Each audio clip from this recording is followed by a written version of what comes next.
ఆదిలాబాద్ జిల్లా నిర్మల్ కేంద్రంలో వంట గ్యాస్ ధరల పెంపును నిరసిస్తూ ప్రగతిశీల మహిళా సంఘం సిపిఐఎంఎల్ మాస్ లైన్ ఆధ్వర్యంలో ధర్నా చౌక్ వద్ద సిలిండర్లను రోడ్డుపై పెట్టి నిరసన వ్యక్తం చేశారు. అంతర్జాతీయ యుద్ధ పరిస్థితులను సాకుగా చూపి కేంద్రం ధరలు పెంచడం ప్రజా వ్యతిరేకమని, ఇప్పటికే ప్రధాన నగరాల్లో హోటళ్లు, హాస్టళ్లు మూతపడుతున్నాయని నేతలు విమర్శిస్తూ పెంచిన ధరలను వెంటనే తగ్గించాలని డిమాండ్ చేశారు.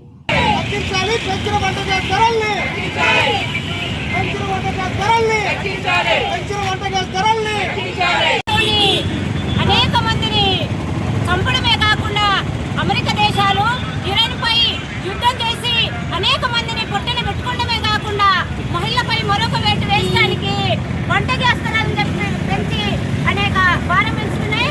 కనీసం వంట వేసుకొని తినడానికి కూడా మహిళలకు మేము అది చేస్తాం ఇది చేస్తామన్న ప్రభుత్వాలు కనీసం కళ్ళల్లో పవదూరుకోకుండా వంట వేసుకొని తినడానికి కూడా ఈ రోజు సిలిండర్ ధరలు ఆకాశానంటే ఒక్కొక్క సిలిండర్ పైన 60 రూపాయలు పెంచితే కొనలేకుండా పేద ప్రజలు చాలా ఇబ్బందులు పడుతున్నారు.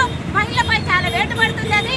పెంచిన సిలిండర్ ధరలను తగ్గించాలని, అలానే ఈ రోజు అనేక నిత్యావసర సరుకులు పెంచారు. నిత్యావసర సరుకులను కూడా తగ్గించాలని ఈ రోజు ప్రపంచవ్యాప్తంగా అమెరికా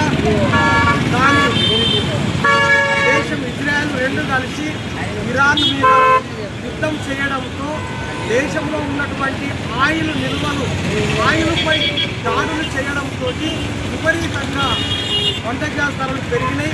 ఈ ధరల్ని వెంటనే తగ్గించాలని కేంద్ర బీజేపీ ప్రభుత్వాన్ని డిమాండ్ చేస్తున్నాం. ఇవాళ యుద్ధం వల్ల ఆస్తి నష్టము, ప్రాణ నష్టము అనేకం జరుగుతూ ఉన్నాయి.